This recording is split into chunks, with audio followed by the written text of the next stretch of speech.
भागलपुर के खनन विभाग में भ्रष्टाचार सीजन पार्ट 2 का अंजाम। माइनिंग चालान के बिना भागलपुर से 270 रैक पत्थर को बिचौलियों ने किया बाहर पार्सल। करीब 10 करोड़ घपला की आशंका। नमस्कार, मैं हूं अमृति कृष्णम और आप देख रहे हैं एन न्यूज लाइव। भागलपुर में खनन विभाग की मिलीभगत से मेसर्स सीटीएस इंडस्ट्रीज के माध्यम से बिचौलियों ने सरकारी खजाने को तकरीबन 9 करोड़ 45 लाख रुपए की चपत लगाई है। बिचौलियों की पहुंच और पकड़ अधिकारियों तक इतनी मजबूत थी कि ये सब होने के बावजूद साल दर साल संबंधित कंपनी के लाइसेंस का रिन्यूअल बिना किसी परेशानी के होता रहा। जानकारी के अनुसार भागलपुर में कहीं भी पत्थर वाली जमीन नहीं है। बावजूद इसके पिरपैंती रेलवे स्टेशन से रेल के माध्यम से 270 रैक पत्थर की अवैध रूप से आपूर्ति प्रदेश के बाहर की गई। वहीं इस मामले का खुलासा बुद्धूचक थाना क्षेत्र के मोहनपुर निवासी सुशील राय ने एक आरटीआई रिपोर्ट के अनुसार किया है। इस संबंध में शिकायतकर्ता सुशील राय ने बताया कि पूर्व खनन पदाधिकारी प्रणव कुमार प्रभाकर और विभागीय कर्मी कुणाल किशोर एवं प्रांजल तिवारी की मिलीभगत से 2015 से लेकर 2020 तक बिना माइनिंग चालान के सभी रैक को बाहर भेजा गया है।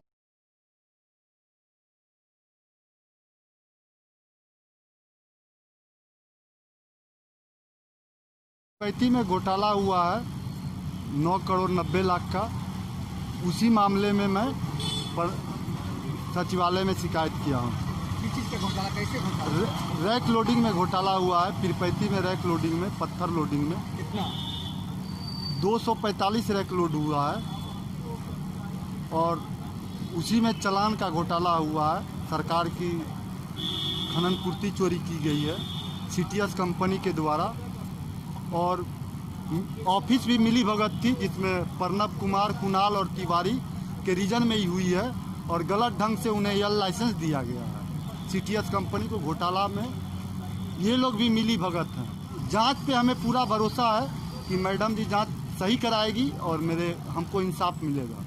जांच में कौन कौन आए? अम्बेश साहब आए हुए हैं और मनोज सर, जो कि हमें पूरा विश्वास है कि जांच सही करेंगे और हमें इंसाफ दिलाएंगे। और रितेश सिंह से धमकी मिल रही है, जो कि मैं कोर्ट में सनहा भी किया हूँ। क्या बोला गया?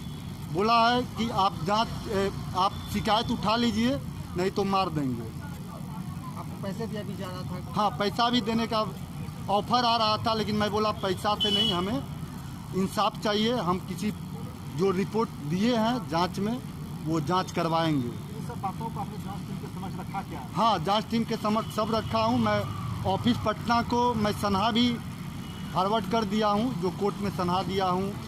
क्या बोला गया? जांच टीम जांच कर रही है। 1-2 दिन का ये मैटर नहीं है। जांच क्लियर होने में 8 दिन भी लग सकता है। कौन लोग और शामिल हो सकता है इसमें? ज़्यादातर कहिए तो ऑफिस और सीटीएस मिली हुई है, जिसमें ऑफिस से प्रणव कुमार और कुणाल और तिवारी मिला हुआ है। आपने कुछ सफेद पोतों की बात करी? हाँ, सबूत मैं दिया हूँ। सफेद पोतों की बात आपने? हाँ, नहीं, उन लोगों की कोई इसमें छाया नहीं है।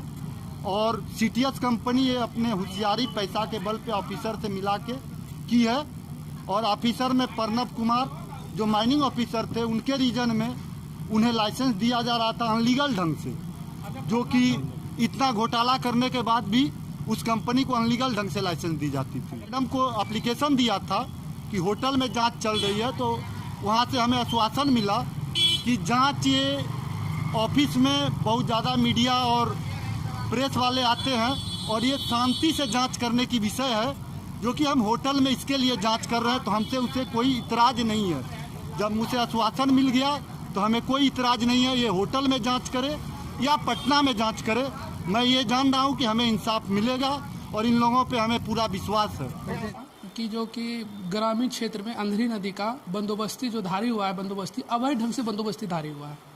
वो बंदोबस्ती धारी ये थे, क्या कहते हैं उसको, प्रणव प्रभाकर माइनिंग खनन पदाधिकारी और लिपिक थे अंचल में कुणाल किशोर भागलपुर में, और प्रांजल तिवारी खनन विभाग में थे, वो बड़े बाबू के पोस्ट पे थे। ये तीनों मिल करके अंधेरी नदी में एक टेलर भी बालू नहीं है, उसको बंदोबस्ती कर दिया गया अवैध ढंग से, जो कि डीएम का आदेश है कि अंधेरी नदी में, एक चिट्ठी भी डीएम का था कि अंधेरी नदी में बालू ही नहीं है।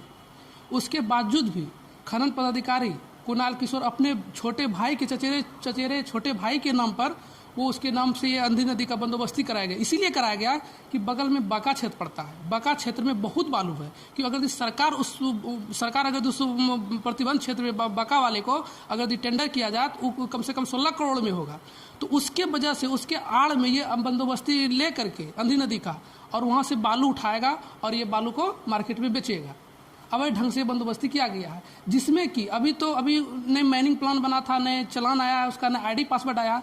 एक छोटा मोटा डिपो के नाम पर वो डंपिंग कराता था अवैध बाका क्षेत्र से ला करके और कहता था कि हम बंदोबस्ती धारी हैं, मेरे यहाँ से तुम बालू लोड करो। वो लोड करवाता था और ट्रक वाले को जाके आगे पकड़वाता था। पकड़ने के क्रम में था तिवारी था और कुणाल था, परंजल तिवारी वो लोग गाड़ी लोड भी करवाता था। परंजल तिवारी खनन विभाग में लिपिक है और कुणाल किशोर जो हैं ये अंचल में खनन अंचल में भागलपुर में वो भी लिपिक है, बड़े पोस्ट पे है। तो वो अपने छोटे भाई के नाम पे ये करवाए, इसीलिए करवाए कि उसमें एक टेलर भी बालू नहीं है और एक टेलर बालू नहीं है। डीएम का चिट्ठी भी है हमारे पास।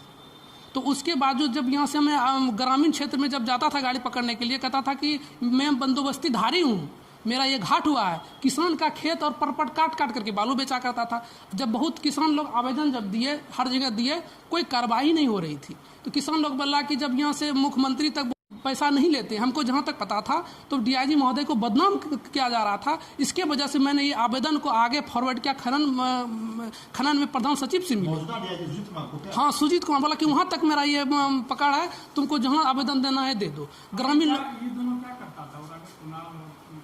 वो गाड़ी पकड़ता था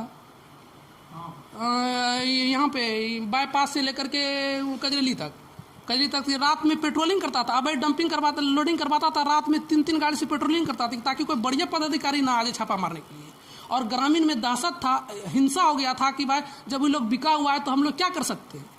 तो हम आवाज़ उठाए, यहाँ से प्रधान सचिव को दिए, प्रधान सचिव जाँच दिया। जाँच में जो इस तरह करता तो करोड़ों का गमन कर रहे थे। पर डे 5 लाख 10 लाख का कमाई था उन लोग का, इसीलिए ये कर रहे थे। मेरा नाम सोनू कुमार हुआ, घर भागलपुर हुआ। साक्ष्य के आधार पर जो होगा वही होगी, उसी पर कार्रवाई। क्या आप माइनिंग के कागज पर समझ सकते हैं?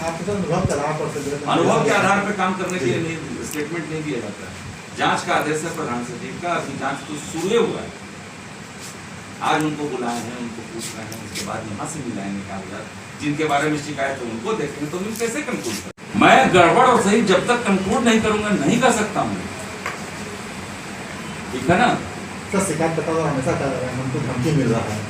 तो शिकायतकर्ता के धमकी को क्या माइनिंग ऑफिस देखेगा? उन्होंने सनाहत कर दिया।